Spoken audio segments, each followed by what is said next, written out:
drugs. Months later, I took in, I got pregnant.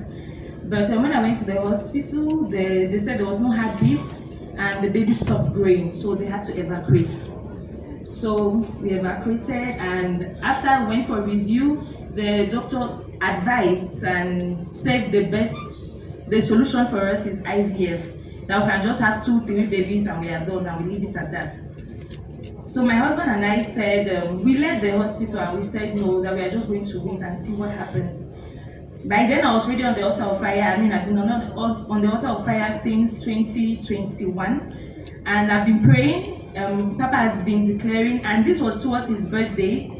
A lot of people were giving testimonies how they were receiving their own miracles, and I just told God that I've left it in his hands and he alone has the say. And Papa kept saying, women in their 30s, women in their 40s, seeking for the fruit of the womb, receive your own. And I received mine. I always claim it, I always say it. And few days to Papa's birthday, I was feeling funny. Actually, I was eating a lot than usual. So I noticed that it was not normal. Then I said, okay, on Papa's birthday, I'm going to take the test, which I did, and I was confirmed pregnant. So, without IVF, without any intervention, without anything. So that 22nd of August last year, I was confirmed pregnant. I took the test and I was pregnant. So I now said, okay, I'm not going to go to the hospital immediately. I'm just going to be on the altar of fire praying. Then after 2 weeks, I'll go to the hospital, which I did. And the confirmation was there. There was a heartbeat. The baby was okay. The baby was kicking. There was no problem. So the journey continued till February this year. 7 months in, 30 weeks, 5 days exactly. I noticed that I was bleeding and having cramps. So I went to the hospital and they admitted me and said they're going to follow up my situation, which they did, because they said they didn't want to leave me, they didn't want me to go home. On Monday, this was happening on 7th, by 8th Sunday, they came and did review. Everything seemed okay. On Monday, I went for the scan again, and they said there was no amniotic fluid and that they had to take the baby out immediately. This was at 30 weeks, 5 days. So the surgery was done within 1 hour, and during the surgery, they discovered that my placenta had detached from my womb. So it was just a matter of time and anything could have happened. So the baby came out, everything was fine. She was put in the NICU, weighing just 1.3 kg. And weighing just 1.3 kg, and the journey started. There were a lot of things. They'll say she's not saturating well, she was not tolerating the oxygen. At some point they had to even shave her hair because they had to get lines for her. A lot of CPAP, she was on CPAP, they had to put her on blended. At some point when they felt like she was tolerating well, they put her in open cut.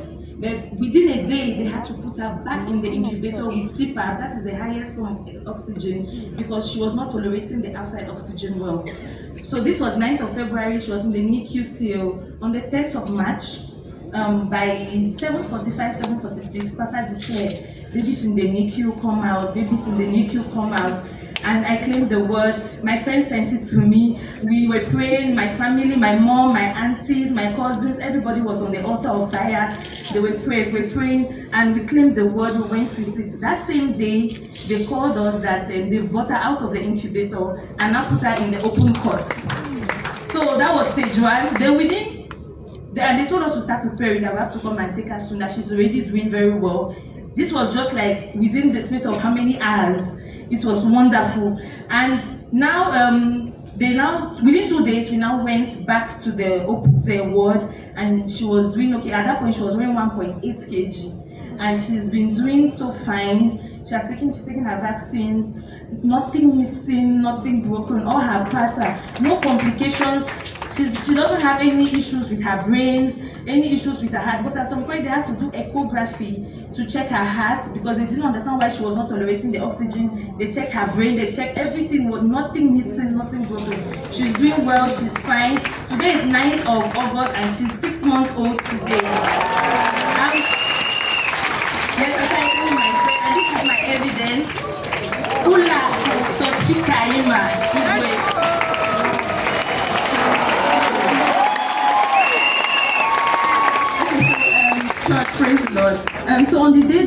word came, I sent it to her because we've been on the altar together. We go to church and to work together. And we listen to Papa every morning. And this baby has been hearing the word since she was in the tummy. So I said to her that you've been hearing this word, and now your direct word has come. Nothing missing, nothing broken. And for every time, you know, when we're giving testimonies, as if it's Jesus because you're not in the thick of things, right?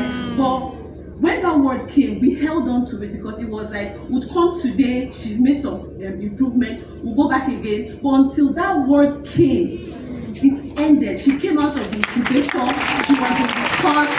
You guys, I'm not joking, I always say, God, do you see me? This one confirmed that God sees, He hears. And I made a vow that if we get to this point where we come to testify, this is a baby that when she couldn't, she was so tiny, carrying her she was so fragile, you know. And I said to God that if He does this and we come to this altar to testify, I would give a sacrifice, because truly what God cannot do does not exist. So I want to encourage everybody here. Take it from me. I used to cry when I hear people's testimony because I'm like, God, you can heal cancer. You can, somebody will say, oh, I tuned in, but it was too much that I left, and they still get their miracle. Then what about us that have been on the altar? But for the past few weeks or months, Papa has been saying, be consistent. And he's the epitome of consistency. I see how every month, Monday to Friday, even with that they pay me to work, I get tired of going to the office. But he's here without fail. You know, so I just want to encourage everybody. You don't know. The people that were praying for this baby on the altar, they were a lot. So your tribe matters. Even in the hospital, we had nurses that had NSCP handband. And when they come in and we are praying, they'll just be saying, amen, don't worry. You're always on the altar, why you are afraid? So that built our faith. So I want to say thank you. What God cannot do does not exist. Yeah!